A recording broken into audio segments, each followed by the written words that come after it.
નમસ્કાર મિત્રો, હું છું ડૉક્ટર રૂપેશ નાકર.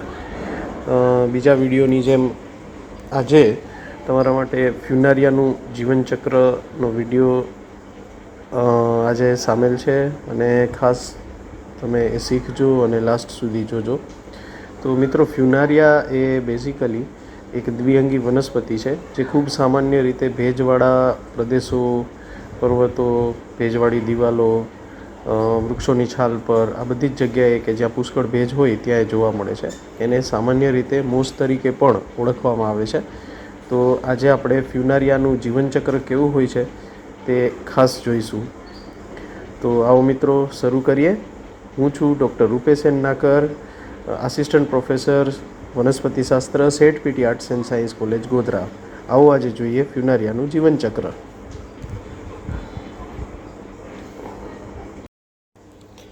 મિત્રો, અહીં ફ્યુનારિયાનું વર્ગીકરણ આપેલું છે. વર્ગીકરણમાં ખાસ તમે જુઓ તો એમનો વિભાગ દ્વિઅંગી છે. વર્ગ બ્રાયોપ્સિડા, આ વનસ્પતિનું ગોત્ર ફ્યુનારિયલ્સ, એનું કુળ ફ્યુનારિયસી અને પ્રજાતિ ફ્યુનારિયા છે.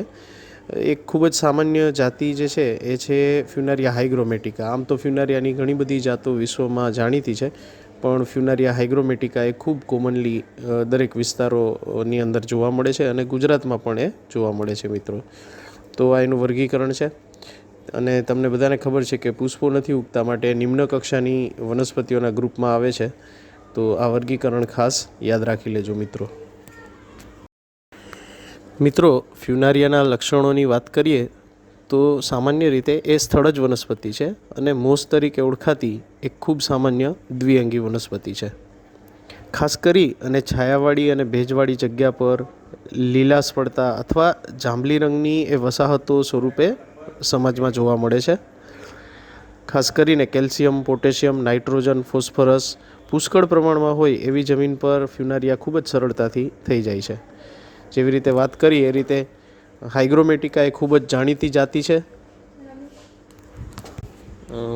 ખાસ આ ઉપરાંત ફ્યુનારિયાની લગભગ 210 જેટલી જાતિઓ વિશ્વમાં જાણીતી છે અને જેમાં ફ્યુનારિયાને કોડમોસ તરીકે પણ ઘણી વખત ઓળખવામાં આવે છે, કારણ કે એનો પ્રાવર જે છે એનો દંડ ભેજયુક્ત વાતાવરણમાં સ્થાયી રહે છે અને શુષ્કતા જ્યારે આવે, ડ્રાય કન્ડિશન આવે તો એ ભેજને ગુમાવી દે છે, જેના કારણે એ ગોળ ગોળ ફરતો હોય એવું લાગે છે. અને આ ગોળ ગોળ ફરવાના લીધે એ બીજાણુઓનું વિકિરણ કરે છે અને તે બીજાણુ ઉગી નીકળે છે, જેમાંથી નવું ફ્યુનારિયા તરત જ નિર્માણ પામે છે. આમ ફ્યુનારિયાનો પ્રાવર એ ખૂબ જ એક અગત્યની રચના વનસ્પતિશાસ્ત્રની દ્રષ્ટિએ માનવામાં આવે છે મિત્રો. તો ફ્યુનારિયાના લક્ષણો ખાસ તમે યાદ રાખજો. મોસ તરીકે ઓળખાય છે, ભીનાશવાળા પ્રદેશમાં એ ઉગે છે, 210થી વધારે એની જાતિઓ છે અને એ પ્રાવર સ્પેસિફિક પ્રકારની રચના ધરાવે છે, જેની મદદથી એ બીજાણુઓનું વિકિરણ કરે છે. મિત્રો, હવે આપણે વાનસ્પતિક રચનાની વાત કરીએ. તો વાનસ્પતિક રચનાને અંગ્રેજીમાં વેજીટેટિવ સ્ટ્રક્ચર તરીકે પણ ઓળખવામાં આવે છે. આ રચના સામાન્ય રીતે જન્યુજનક અવસ્થા છે. તે તંતુમય, લીલું અને ચપટી રચના ધરાવે છે. સીધું પ્રકાંડ બાલ્ય અવસ્થામાંથી જ ઉત્પન્ન થાય છે, જે અવસ્થાને અંગ્રેજીમાં પ્રોટોનીમા સ્ટેજ પણ કહેવામાં આવે છે મિત્રો. આ અવસ્થા થોડા સમય માટે જન્યુજનક અવસ્થા તરીકે રહે છે, જે દરમિયાન તેના પર પ્રજનન અંગો ઉત્પન્ન થતા હોય છે. પ્રજનન અંગો તરીકે આપ સૌ જાણો છો એ રીતે સ્ત્રીઉજાન કોષ અને પૂજન્યુધાની ઉત્પન્ન થવાની શરૂઆત થાય છે. સાથે સાથે મૂલાંગો પ્રકાંડની નીચેના ભાગે આવેલા હોય છે અને પોષક દ્રવ્યોના શોષણનું કાર્ય કરે છે. આકૃતિમાં તમે ફ્યુનારિયામાં વનસ્પતિની રચના, મૂલાંગો અને પર્ણોની રચના જોઈ શકો. મૂલાંગો ઉપરથી પ્રકાંડ જેવી રચના ઉત્પન્ન થાય છે, જેમાં પર્ણો પણ ઉત્પન્ન થાય છે અને ઉપરની તરફ ધીરે ધીરે આગળ જતાં બીજાણુજનક કે સ્પોરોફાઇટની રચના ઉત્પન્ન થશે, જેમાં ભવિષ્યમાં પ્રાવર ઉત્પન્ન થશે. અને આ પ્રાવર એ ખૂબ જ મુખ્ય અને મહત્ત્વનું અંગ છે, કારણ કે તેમાંથી બીજાણુઓ ભવિષ્યમાં વિકિરિત થવાના છે, જે આપણે આગળની સ્લાઇડમાં જોઈશું મિત્રો. તો જન્યુજનક અવસ્થા એટલે પ્રોટોનીમા સ્ટેજ, આ ખાસ યાદ રાખજો મિત્રો. હવે વાત કરીએ પર્ણોની. અહીં પર્ણો નાના, લીલા અને બેઠેલા હોય છે, જેને અંગ્રેજીમાં સેસાઇલ લીવ્સ તરીકે પણ આપણે ઓળખીએ છીએ, જે સીધી શાખા પરથી ઉત્પન્ન થાય છે. નીચેની શાખાઓના પર્ણો કલરલેસ કે રંગવિહીન હોય છે અને મોટા હોય છે, જ્યારે ઉપરની શાખાના પર્ણો કલરફુલ કે રંગીન હોય છે. સામાન્ય રીતે લીલા રંગના જ હોય છે પણ નાના હોય છે. અને એક અગત્યની વાત એ છે મિત્રો કે આ પર્ણો ચક્રાકારે ઉત્પન્ન થાય છે. તે પ્રકાશ સંશ્લેષણનું કાર્ય તો કરે જ છે, પણ પ્રજનન અંગોના ફરતે ગોઠવાઈ અને તેમને રક્ષણ આપવાનું કાર્ય પણ ફ્યુનારિયાના પર્ણો કરતા હોય છે. તો અહીં પ્રથમ આકૃતિમાં તમે ગ્રીન કલરના પર્ણો જોઈ શકો છો, અને બીજી જે આકૃતિ છે એમાં પર્ણ અને શાખા સાથે વનસ્પતિ અને મૂલાંગો કેવા દેખાય છે તે તમે સરળતાથી જોઈ શકો છો મિત્રો. હવે વાત કરીએ રિપ્રોડક્શન એટલે કે પ્રજનનની. ફ્યુનારિયામાં મુખ્યત્વે વાનસ્પતિક, લિંગી અને અલિંગી એમ ત્રણેય પ્રકારે પ્રજનન થતું જોવા મળે છે, જેને અંગ્રેજીમાં વેજીટેટિવ રિપ્રોડક્શન, સેક્સ્યુઅલ રિપ્રોડક્શન અને એસેક્સ્યુઅલ રિપ્રોડક્શન તરીકે ઓળખવામાં આવે છે.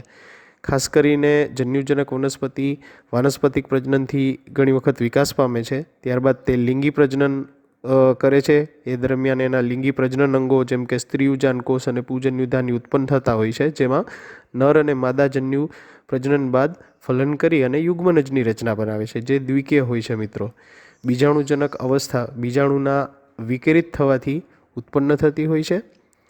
તો આ વનસ્પતિ પ્રજનન એટલા માટે કરે છે કે તેના દ્વારા એ પોતાની જાતિનો ફેલાવો કરી શકે, તેમજ તે પોતાની જાતિને ફેલાવી અને પોતાનું ડોમિનન્સ વિશ્વ લેવલે એ પોતાને બચાવી રાખે છે.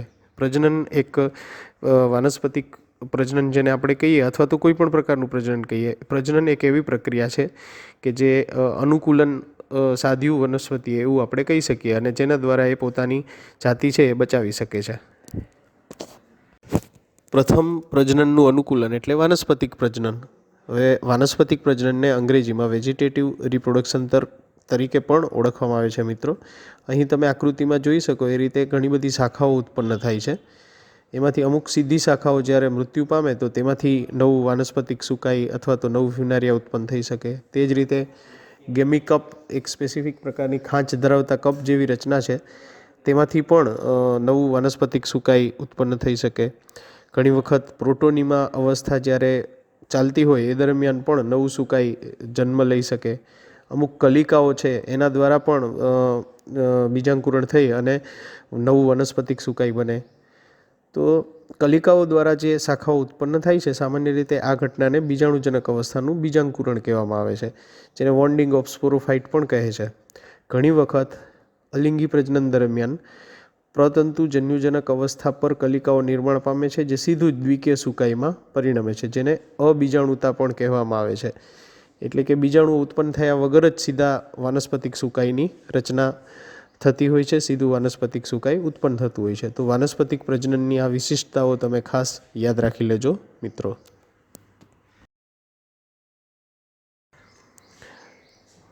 હવે જોઈએ લિંગી પ્રજનન. લિંગી પ્રજનન ને અંગ્રેજીમાં આપણે સેક્સ્યુઅલ રિપ્રોડક્શન તરીકે પણ ઓળખીએ છીએ. ફ્યુનારિયા સામાન્ય રીતે એક સદની કે મોનોઇસિયસ વનસ્પતિ છે. તેમાં નર અને માદા એક જ શાખા પર, એટલે કે એક જ ડાળી પર યા તો અન્ય શાખા પર કે બીજી એની શાખા કે ડાળી પર વિકાસ પામે છે. જન્યુજનક અવસ્થા તરીકે ઓળખાતી શાખાઓ છે એના અગ્રભાગ પર નર અને માદા પ્રજનન અંગો સામાન્ય રીતે જોવા મળે છે. નર પ્રજનન અંગને આપણે પૂજન્યુધાની, જ્યારે માદા પ્રજનન અંગને સ્ત્રીયુજાન કોષ તરીકે ઓળખીએ છીએ. આ શાખાઓ પર પેરાફાઇસિસ કે વંધ્યસૂત્રો પણ આવેલા હોય છે, જે પ્રજનન અંગોનું રક્ષણ કરવાનું કાર્ય કરે છે. આ વંધ્યસૂત્રો હરિતકણો પણ ધરાવે છે, એટલે ઘણી વખત એ પ્રકાશ સંશ્લેષણ પણ કરે છે, અને કેશાકર્ષણથી એ પાણીને કે ભેજને જકડી રાખે છે, જેથી વનસ્પતિને ફલન કરવા માટેનો જરૂરી ભેજ છે એ મળી રહે. તો અહીંયા આકૃતિમાં તમે પ્રજનન અંગો જોઈ શકો, જેમાં નર શાખા, માદા શાખા જેવા ભાગો તમને સરળતાથી જોવા મળે. નર શાખા પર ચલપૂજન્યો ઉત્પન્ન થશે, જ્યારે માદા શાખા પર સ્ત્રીયુજાન કોષ અને તેમાં અંડકોષ ઉત્પન્ન થવાનું છે મિત્રો, જે ફલન કરી અને યુગ્મનજનું નિર્માણ કરશે.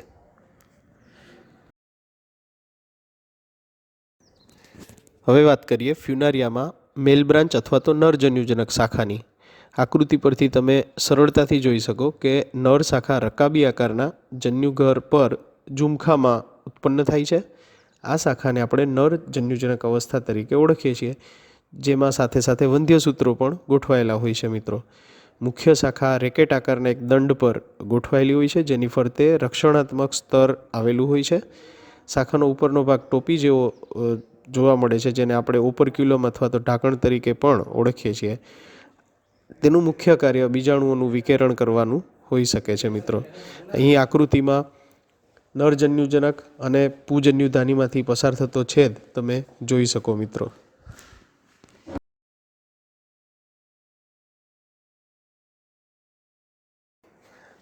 અહીં માદા જન્યુજનકની શાખા દર્શાવેલી છે. મિત્રો, જે જન્યુજનક શાખા પર સ્ત્રીયુજાન કોષ વિકાસ પામે છે તેને માદા શાખા તરીકે આપણે ઓળખીએ છીએ. સામાન્ય રીતે નર શાખાના તળિયે માદા શાખા ઉત્પન્ન થતી હોય છે. શાખાનો ઉપરનો ભાગ રિસેપ્ટેકલ તરીકે ઓળખાય છે અને તે ચપટો બને છે અને ત્યાં જ સ્ત્રીયુજાન કોષ વિકાસ પામે છે, જે વંધ્ય કોષો સાથે ભળી જતો હોય છે. એક પુખ્ત સ્ત્રીયુજાન કોષ એક ચંબુ આકારની રચના છે અને તે ટૂંકા દંડ પર ઉદ્ભવે છે, જ્યારે નીચેનો ભાગ ફૂલેલો હોય છે, જેને અંડધાનિકાય તરીકે ઓળખીએ છીએ. ઉપરનો સાંકડો ભાગ ગ્રીવા તરીકે ઓળખાય છે. મિત્રો, અંડધાનિકાયમાં વચ્ચે અંડધાની કુલ્યાકોષ અને સાથે એક અંડકોષ આવેલો હોય છે, જે ફલન માટે ખૂબ જ અગત્યનો છે. ગ્રીવાની ફરતે એક કોષીય આવરણ, જ્યારે અંડધાનિકાયની ફરતે દ્વિકોષીય આવરણ આવેલું હોય છે. તો આ માદા જન્યુજનકના ભાગો ખાસ યાદ રાખી લેજો.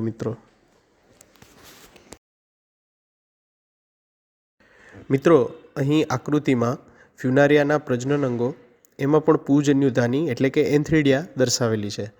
તો પ્રકાંડ પરથી પૂજન્યુધાનીઓ જે છે એ ગુલાબની પાંખડીઓની જેમ સરસ રીતે નીકળતી હોય છે અને સાથે સાથે વંધ્યસૂત્રો પણ આવેલા હોય છે. તો આપ જાણો છો તેમ પૂજન્યુધાની ગદા આકારની કે લંબ ગોળાકાર સ્વરૂપની હોય છે, જેમાં દંડની ઉપર સરસ મજાની પૂજન્યુધાનીનું નિર્માણ થાય છે. શરૂઆતમાં પૂજન્યુ માતૃકોષ સ્વરૂપે હોય છે, જે એક જેકેટ લેયરથી અથવા તો આવરણ કોષોના બનેલા એક આવરણથી આવરિત હોય છે અને યોગ્ય સમયે દ્વિકસાધારી ચલપૂજન્યુઓ મુક્ત થતા હોય છે અને તે પાણીની હાજરીમાં સ્ત્રીયુજાન કોષ સુધી પહોંચે છે.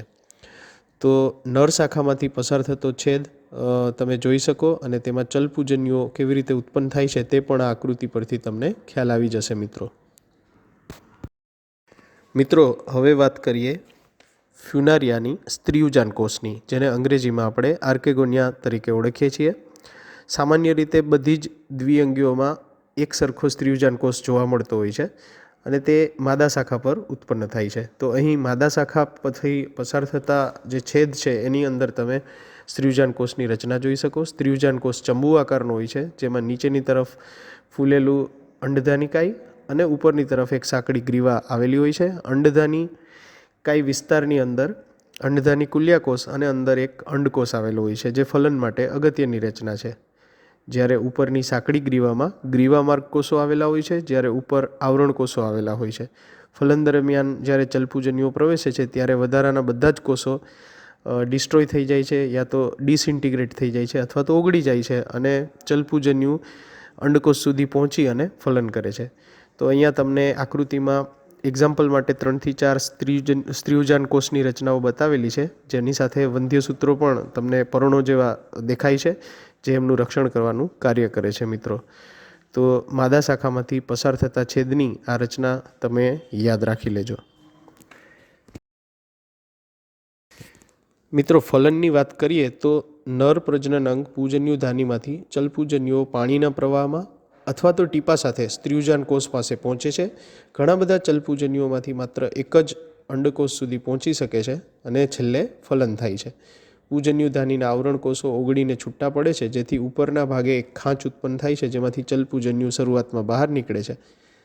એ જ દરમિયાન સ્ત્રીયુજાન કોષના ઉપરના ભાગમાં ગ્રીવાના મુખ પ્રદેશની પાસે ચલપૂજન્યુઓ પહોંચી અને ત્યાં ઉત્સેચકીય સ્ત્રાવ થાય એવી ઘટના બને છે, જેને રસાયણાવર્તનની પ્રક્રિયા કહેવામાં આવે છે. જેના લીધે એક પાથ અથવા તો રસ્તાનું નિર્માણ થાય છે અને ચલપૂજન્યુઓ અંદરના ભાગમાં ગ્રીવામાર્ગ કોષો ઓગળવાના લીધે આગળ વધે છે અને છેલ્લે અંડધાનિકાયમાં અંદર આવેલા અંડકોષ સુધી પહોંચે છે અને ત્યાં પહોંચી અને ફલન કરવાનું કાર્ય કરે છે અથવા તો તેને ફલિત કરે છે. મિત્રો, ફલન બાદ ઉત્પન્ન થનાર પ્રથમ કોષને આપણે યુગ્મનજ તરીકે ઓળખીએ છીએ, જે રંગસૂત્રોની દ્રષ્ટિએ દ્વિકીય હોય છે, જે વિકાસ પામી અને પોતાની ફરતે જાડી દિવાલનું નિર્માણ કરે છે અને અંડધાનિકાયને ભરી દે છે. કોષો વિકાસ પામે છે, એક દિવાલ બનાવે છે જે સ્ત્રીયુજાન કોષને ઢાંકી દે છે. તેને પ્રાવર વેસ્ટ અથવા તો અંગ્રેજીમાં કેલિપ્ટ્રાના નામથી આપણે ઓળખીએ છીએ. ત્યારબાદ બીજાણુધાનીનું પણ નિર્માણ થાય છે, જે વિકાસ પામી અને પાદ, પ્રાવરદંડ અને પ્રાવરનું નિર્માણ કરે છે, જે બીજાણુજનક અવસ્થાની ખૂબ જ મહત્ત્વની રચનાઓ છે મિત્રો, જે આપણે આગળની સ્લાઇડમાં જોઈશું. અહીં યાદ રાખવાની બાબત એ છે કે ફલન માટે પાણીની હાજરી અનિવાર્ય છે. મિત્રો, હવે વાત કરીએ બીજાણુધાનીની આંતરિક રચનાની. બીજાણુધાનીમાં સામાન્ય રીતના નીચેના ભાગો જોવા મળે છે, જેમ કે પાદ એ સ્ત્રીયુજન શાખાના અગ્રભાગે જોવા મળતો પેશીનો જથ્થો છે. પ્રાવરદંડ એ મધ્ય શિરા ઉપરાંત બહારની બાજુએ અધિસ્તર અને વચ્ચે બાહ્યકના સ્તરો દર્શાવતું હોય છે. પ્રાવરની આંતરિક રચનામાં અગ્રપ્રાવર, મધ્યપ્રાવર અને નીચેનો એટલે કે નિપ્રાવર જોવા મળે છે. નીચેનો ભાગ સહેજ ફૂલેલો હોય છે, તે બહુકોષીય હોય છે, ઉપરાંત વાયુરંધ્રો અને હરિતકણો પણ ધરાવે છે. હવે વાત કરીએ પ્રાવરના મધ્ય ભાગની, તો મધ્ય ભાગ બહુસ્તરીય અને વાયુરંધ્રો વિનાનો એટલે કે વાયુરંધ્રો વિહીન હોય છે. તેમાં ખોરાક અને પાણીનો સંગ્રહ થાય છે. પ્રાવરની અંદરની દિવાલે નીલકણયુક્ત અધસ્તરના અંદરના ભાગમાં હવા ધરાવતું એક વાતકોટર આવેલું હોય છે, જ્યાં વચ્ચેના ભાગમાં રજ્જુકાઓ જોવા મળે છે, જે 3 થી 4 કોષોની બનેલી હોય છે. આ રજ્જુકાઓ બીજાણુધાનીની બાહ્ય દિવાલ અને અંદરના હરિતકણયુક્ત અધસ્તરોને જોડે છે મિત્રો. તો આગળની સ્લાઇડમાં આપણે એની આકૃતિ સાથે ફરીથી આ બધા ભાગો જોવાની કોશિશ કરીશું મિત્રો. મિત્રો, હવે વાત કરીએ મુખ્ય 3 ભાગો કે જે બીજાણુજનક અવસ્થા દરમિયાન ઉત્પન્ન થાય છે, જેને આપણે પાદ, પ્રાવરદંડ અને પ્રાવર તરીકે ઓળખીએ છીએ. તો પાદ એ ખૂબ જ નાની રચના છે, પ્રાવરદંડ એ મધ્યમ રચના છે અને પ્રાવરને સામાન્ય રીતે સપોર્ટ આપવાનું કાર્ય કરે છે. સૌથી અગત્યની રચના એ પ્રાવરની છે. પ્રાવર એ ચંબુ આકારનો અથવા તો લંબગોળાકાર જેવો તમે કહી શકો. તે શરૂઆતમાં લીલા કલરનો કે જાંબુડિયા લીલા રંગનો હોય છે અને મિચ્યોર બની જાય ત્યારબાદ એ બ્રાઉન કલરમાં અથવા તો ખાખી જેવા કલરમાં પરિવર્તિત થઈ જતો હોય છે મિત્રો. મિત્રો, વાત કરીએ ફૂટની, જેને આપણે ગુજરાતીમાં પાદ તરીકે ઓળખીએ છીએ. પાદ એ જન્યુજનક પેશીમાં ખૂંપેલું હોય છે. તે સામાન્ય રીતે સ્ત્રીજન્યુજનક અથવા તો સ્ત્રીયુજન શાખામાંથી ઉત્પન્ન થાય છે. તે જન્યુજનક અવસ્થામાંથી પાણી અને ક્ષારોનું શોષણ કરે છે. તે ખૂબ જ ટૂંકી રચના છે અને ઉપરના ભાગે પ્રાવરદંડ સાથે જોડાયેલું હોય છે મિત્રો. અને તે જમીનમાંથી અથવા તો જે આધાર છે એમાંથી પાણી અને ક્ષારો શોષી અને વિકાસ પામતા બીજાણુજનકને પાણી અને ક્ષારોનો પુરવઠો પૂરો પાડતું હોય છે મિત્રો. મિત્રો, પ્રાવરદંડ એ પાદ અને પ્રાવરને જોડતી રચના છે. તમે આકૃતિમાં જોઈ શકો કે પ્રાવરદંડ પ્રમાણમાં લાંબો હોય છે. તે પાદમાંથી આવતા પાણી અને ક્ષારોના પુરવઠાને પ્રાવર સુધી પહોંચાડવાનું કાર્ય કરે છે. વિકાસ પામતા પ્રાવરને આધાર પણ આપે છે. આડા છેદમાં તમે જોઈ શકો કે એક મધ્યસ્થ નલિકા હોય છે, જે પાતળી દિવાલવાળા કોષોની બનેલી હોય છે અને તેની ફરતે બાહ્યક અને પછી અધિસ્તરની રચના જોવા મળે છે.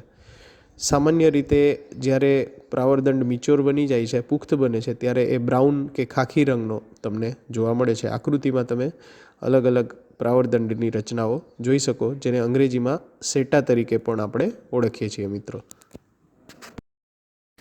હવે વાત કરીએ પ્રાવરની, કે જે ખૂબ જ અગત્યની રચના છે. પ્રાવર એ બીજાણુજનક અવસ્થાની મુખ્ય રચના છે. તે ચંબુ આકારનું અને બીજાણુ ઉત્પન્ન કરતું ફ્યુનારિયાનું અંગ છે. પ્રાવરદંડના અગ્રીય ભાગે તે ઉત્પન્ન થતું હોય છે, શરૂઆતમાં ગ્રીન કે લીલા રંગનું, પરંતુ પુખ્ત અવસ્થાએ જ્યારે પહોંચે ત્યારે બ્રાઉન કે ખાખી રંગનું બની જાય છે. તેના અગ્રભાગે એક ખાસ રચના આવેલી હોય છે, જે પીધાનથી આવૃત હોય છે અને ઉપરના ભાગમાં ખાસ દંત જેવી રચના આવેલી હોય છે, જેને આપણે પરિમુખ દંત તરીકે ઓળખીએ છીએ મિત્રો. આ પરિમુખ દંત ભેજના કારણે સેન્સિટિવ હોય છે અને ખુલે અને બંધ થાય એવી પ્રકારની રચના એ ધરાવતા હોય છે અને 16ની 2 રિંગમાં કે ચક્રોમાં ગોઠવાયેલા હોય છે. પ્રાવરની અંદર પેશીઓનું વિતરણ થયેલું પણ જોવા મળે છે મિત્રો. પરિમુખ દંતની રચના આપણે આગળની સ્લાઇડ્સમાં જોઈશું. મિત્રો, આ સ્લાઇડમાં પ્રાવરમાંથી બીજાણુનું વિકિરણ કેવી રીતે થાય છે એ બતાવવાની કોશિશ કરી છે. અહીં બીજાણુજનક અવસ્થામાં ઉપરના ભાગમાંથી કેલિપ્ટ્રા કે પીધાનની જે રચના છે ત્યાંથી આગળના ભાગેથી ઢાંકણ ખુલતા પ્રાવર સ્ફુટન પામે છે અને એ સ્ફુટન પામવાના લીધે બીજાણુઓ વિકિરિત થાય છે. હવે આ દરેક બીજાણુઓ આજુબાજુ પડતા તે ફરીથી અંકુરિત થઈ અને નવા ફ્યુનારિયાનું નિર્માણ કરે છે, જે ફરીથી એમાંથી વળી પાછા પ્રાવર ઉત્પન્ન થાય છે અને તેમાંથી બીજાણુઓ વિકિરિત થતા હોય છે. અહીં મિત્રો યાદ રાખવાની બાબત એ છે કે ફ્યુનારિયાનો પ્રાવરદંડ એ પણ ભેજના લીધે જમણી અથવા ડાબી બાજુ વળાંક લેતો રહેતો હોય છે, જેના લીધે પ્રાવર ગોળ ગોળ ફરતું હોય એવું લાગે છે.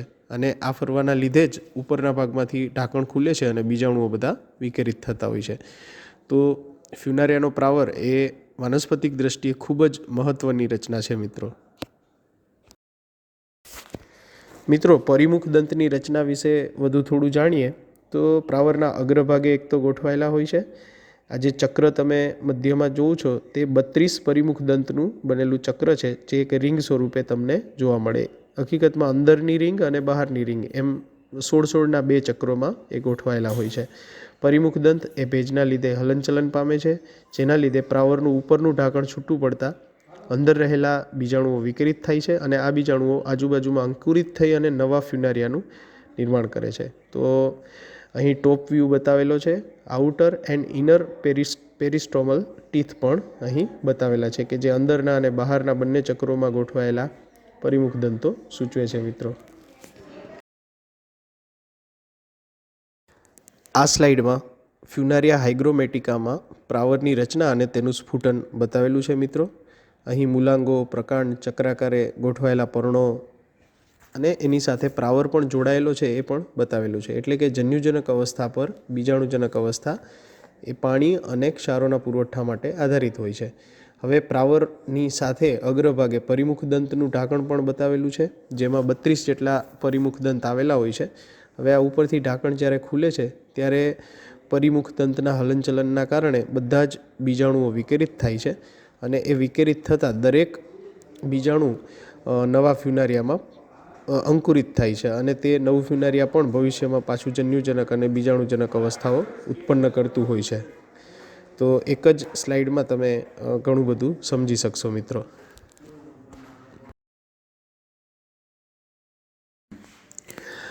હવે વાત કરીએ બીજાણુધાનીની આંતરિક રચનાની. બીજાણુધાનીમાં સામાન્ય રીતના નીચેના ભાગો જોવા મળે છે, જેમ કે પાદ એ સ્ત્રીયુજન શાખાના અગ્રભાગે જોવા મળતો પેશીનો જથ્થો છે. પ્રાવરદંડ એ મધ્ય શિરા ઉપરાંત બહારની બાજુએ અધિસ્તર અને વચ્ચે બાહ્યકના સ્તરો દર્શાવતું હોય છે. પ્રાવરની આંતરિક રચનામાં અગ્રપ્રાવર, મધ્યપ્રાવર અને નીચેનો એટલે કે ની પ્રાવર જોવા મળે છે. નીચેનો ભાગ સહેજ ફૂલેલો હોય છે, તે બહુકોષીય હોય છે, ઉપરાંત વાયુરંધ્રો અને હરિતકણો પણ ધરાવે છે. હવે વાત કરીએ પ્રાવરના મધ્ય ભાગની, તો મધ્ય ભાગ બહુસ્તરીય અને વાયુરંધ્રો વિનાનો એટલે કે વાયુરંધ્રો વિહીન હોય છે. તેમાં ખોરાક અને પાણીનો સંગ્રહ થાય છે. પ્રાવરની અંદરની દિવાલે નીલકણયુક્ત અધસ્તરના અંદરના ભાગમાં હવા ધરાવતું એક વાતકોટર આવેલું હોય છે, જ્યાં વચ્ચેના ભાગમાં રજ્જુકાઓ જોવા મળે છે, જે 3 થી 4 કોષોની બનેલી હોય છે. આ રજ્જુકાઓ બીજાણુધાનીની બાહ્ય દિવાલ અને અંદરના હરિતકણયુક્ત અધસ્તરોને જોડે છે મિત્રો. તો આગળની સ્લાઇડમાં આપણે એની આકૃતિ સાથે ફરીથી આ બધા ભાગો જોવાની કોશિશ કરીશું મિત્રો. પ્રાવરની આંતરિક રચનાની વાત કરીએ તો પ્રાવરમાં 2 ભાગ આપણે ગણી શકીએ. એક તો એવો ભાગ કે જે ફલનમાં ભાગ નથી લેતો, જેને આપણે બિનફળાઉ ભાગ તરીકે ઓળખીએ છીએ, તેને આપણે એપોફાઇસિસ પણ કહીએ છીએ. અને બીજો એવો ભાગ કે જે ફલનમાં એટલે કે સ્પોર્સના વિકિરણમાં ભાગ લે છે, જેને આપણે ફળાઉ ભાગ કહીએ છીએ. તો પ્રાવરના બિનફળાઉ અને ફળાઉ એમ બંને ભાગો છે એ પ્રાવરદંડ સાથે જોડાયેલા છે. પ્રકાશ સંશ્લેષણ માટે તેની દિવાલ પર હરિતકણો પણ આવેલા હોય છે. અંદરના ભાગમાં એક છિદ્રિષ્ટ સ્તર આવેલું હોય છે, જેમાં વાતછિદ્રો આવેલા હોય છે, અને મધ્યમાં એક વાહક પેશી આવેલી હોય છે, જે પાણી અને ક્ષારોના વહન માટે જવાબદાર હોય છે. હવે ફ્યુનારિયાના પ્રાવરનો છેદ જો તમારે સમજવો હોય તો જમણી બાજુની આકૃતિમાં તમે ધ્યાનથી જોશો તો તેમાં નીચેની તરફ એક કંડક્ટિંગ સ્ટેન્ડ કે જે વાહક પેશી છે, ત્યારબાદ એની બાજુમાં વાયુરંધ્રોની એક પેશી આવેલી હોય છે, અને નીચેનો ભાગ જે છે તે બિનફળાઉ ભાગ તરીકે આપણે ઓળખીએ છીએ. ઉપરના ભાગમાં આવેલા દરેક ભાગો જે છે એ ફલન સાથે સંકળાયેલા હોય છે. સૌથી ઉપરના ભાગે તમે વાહક પેશીની રચના જોઈ શકો. એની સાથે સાથે એક ઢાંકણ છે, જે સ્પોર્સ જ્યારે વિકિરિત થાય છે, બીજાણુઓ વિકિરિત થાય છે, ત્યારે તે ઢાંકણ ખુલે છે અને વચ્ચેના ભાગમાં જે કોલ્યુમેલા નામની રચના છે તેને ગુજરાતીમાં મધ્યકા તરીકે આપણે ઓળખીએ છીએ. આ ઉપરાંત બાહ્ય દિવાલ, અંતઃ દિવાલ, એની સાથે સાથે અધઃ સ્તર અને વાયુ કોટરોની રચના પણ તમને ફ્યુનારિયાના પ્રાવરમાં જોવા મળે છે મિત્રો. તો ફ્યુનારિયાનો પ્રાવર એ ખૂબ જ અગત્યની રચના છે, પરંતુ સૌથી અગત્યની બાબત એ છે કે તેની અંદર બીજાણુઓ ઉત્પન્ન થાય છે અને એ બીજાણુઓ વિકિરિત થઈ અને ભવિષ્યમાં નવા ફ્યુનારિયાનું નિર્માણ કરતું હોય છે મિત્રો. હજુ આપણે આગળની સ્લાઇડમાં પણ બીજા ભાગો થોડા સમજીશું. મિત્રો, પ્રાવરનો મધ્ય ભાગ એટલે થેકા. મધ્યકા એ વચ્ચેનો ભાગ છે જેની ફરતે બેરલ આકારના કોષો આવેલા હોય છે, જેમાંથી બીજાણુધાની બને છે અને અંતે તેમાંથી બીજાણુ માતૃકોષો બનતા હોય છે. આ બીજાણુ ભરેલી ધાનીની ફરતે વાયુ કટોરા આવેલા હોય છે, જેને આપણે એર ચેમ્બર્સ કહીએ છીએ, જેના લીધે પ્રાવરની દિવાલ મધ્ય ભાગથી જોડાય છે. આ જોડાણને ટ્યુબરક્યુલી તરીકે ઓળખવામાં આવે છે મિત્રો. મધ્ય ભાગને 3 ભાગોમાં આપણે ડિવાઈડ કરી શકીએ. સૌથી પહેલું અધિસ્તર, ત્યારબાદ એની અંદર અધસ્તર અને વચ્ચેનું પ્રકાશ સંશ્લેષણનું કાર્ય કરતું પ્રકાશ સંશ્લેષી સ્તર. તો અહીં તમે આકૃતિમાં અધસ્તર, ટ્યુબરક્યુલી, વાતછિદ્રો, વચ્ચેનો ભાગ મધ્યકા, બાહ્ય બીજાણુધાની, અંતઃ બીજાણુધાની, અધિસ્તર, આ બધા જ ભાગો તમે જોઈ શકો. ઉપરના ભાગમાં તમે ધાર અથવા રીમની રચના પણ જોઈ શકો છો અને તેની ઉપર ઢાંકણ પણ જોવા મળે છે, જે ખુલતા બીજાણુઓ બધા બહાર આવશે. મિત્રો, હવે વાત કરીએ અગ્રપ્રાવરની, અને તેમાં પણ મુખ્ય ભાગ એટલે કે ઓપરક્યુલમ, જેને ગુજરાતીમાં ઢાંકણ તરીકે આપણે ઓળખીએ છીએ. ખાસ 32 જેટલા પરિમુખ દંતો આવેલા હોય છે, જે બીજાણુ વિકિરણમાં અહીં મદદરૂપ થાય છે. દાંત જેવી દેખાતી આ રચનાઓમાં 16-16ના 2 ચક્રોમાં આ બધા પરિમુખ દંતો ગોઠવાયેલા હોય છે મિત્રો. આ દરેક પરિમુખ દંત અગ્રભાગેથી તમે આકૃતિમાં જોશો તો ખ્યાલ આવશે કે અણીદાર અને સરસ વળદાર પણ હોય, કે જે 16-16ના ચક્રમાં ગોઠવાયેલા હોય છે. આ પરિમુખ દંતો ભેજ સામે પ્રતિક્રિયા આપે છે અને ભેજનું પ્રમાણ વધઘટ થાય તે મુજબ પ્રતિક્રિયા આપી અને ખુલે અને બંધ થાય છે. ઢાંકણના આગળના ભાગમાં આવેલા ચક્રને એન્યુલસ તરીકે આપણે ઓળખીએ છીએ, જે પણ ભેદ સામે સંવેદનશીલ હોય છે મિત્રો. તો અહીં મુખ્ય અનુકૂલન એવું છે કે ભેજના લીધે પરિમુખ દંત હલનચલન પામે છે, જેથી બધા જ બીજાણુઓ વિકિરિત થાય છે અને દરેક વિકિરિત બીજાણુ ભવિષ્યમાં નવા ફ્યુનારિયાનું નિર્માણ કરતું હોય છે મિત્રો.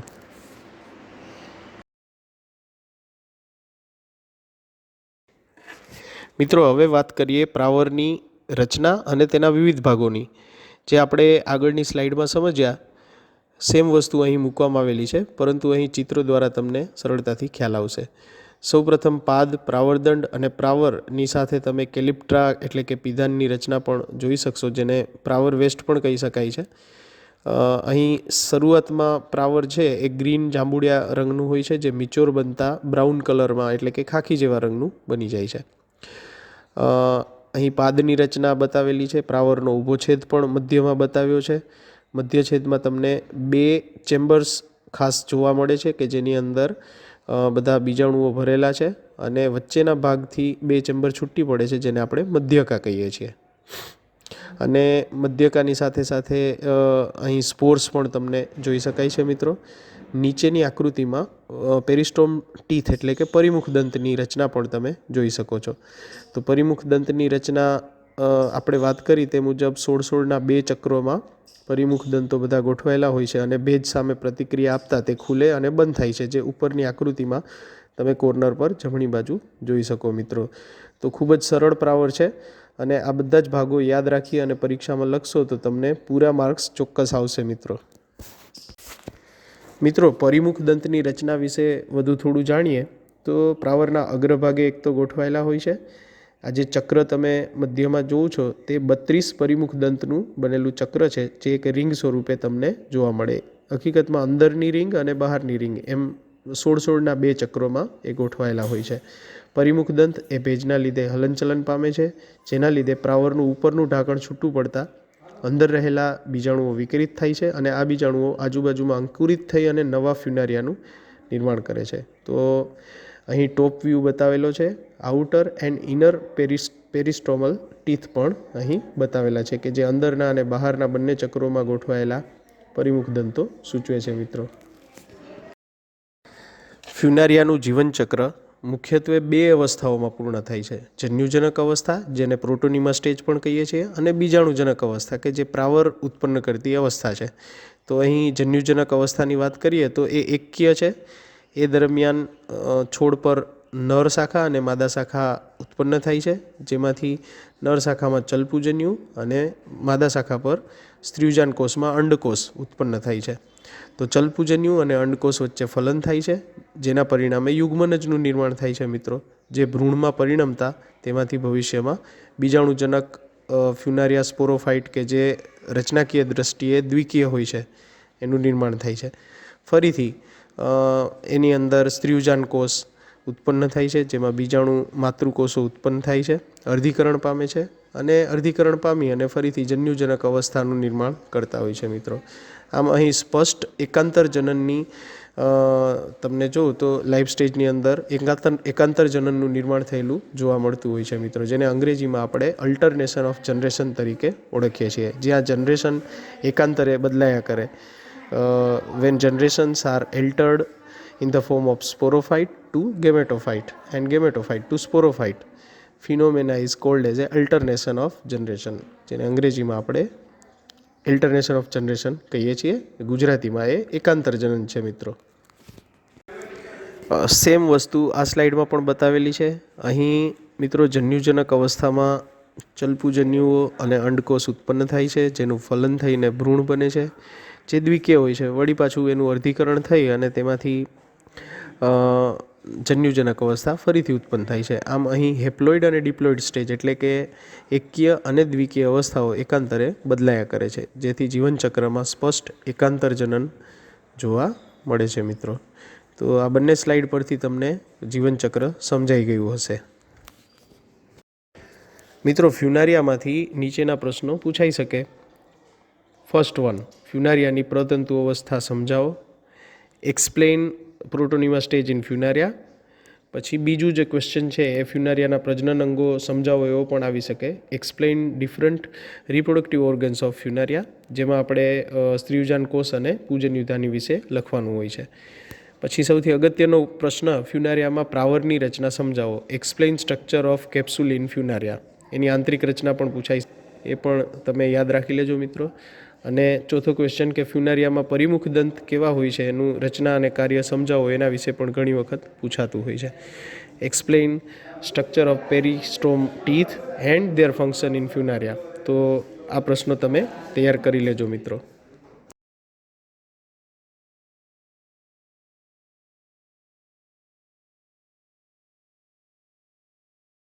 મિત્રો, ફ્યુનારિયાનું મટીરિયલ તમને ઘણી બધી બુક્સમાંથી મળશે, પરંતુ આ થોડા રેફરન્સીસ છે, જેમાં ટેક્સ્ટ બુક ઓફ બ્રાયોફાઇટા, બ્રાયોફાઇટ બ્રાયોલોજી, ઉપરાંત વશિષ્ઠ, સિન્હા અને કુમારની પણ એક બુક છે જે બોટની ફોર ડિગ્રી સ્ટુડન્ટ, શર્માની બુક છે. આ બધી બુક્સ તમે રિફર કરજો, તમને ઘણું બધું જાણવા મળશે મિત્રો.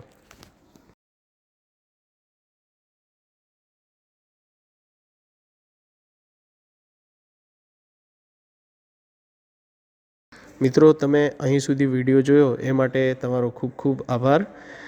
યસ, વિડીયોને લાઇક કરજો અને ફ્યુનારિયા વિશે કંઈ નવું જાણવા માંગતા હોય તો કમેન્ટ પણ કરજો. તમે જો કંઈ નવું જાણતા હોય તો પણ કમેન્ટમાં લખજો.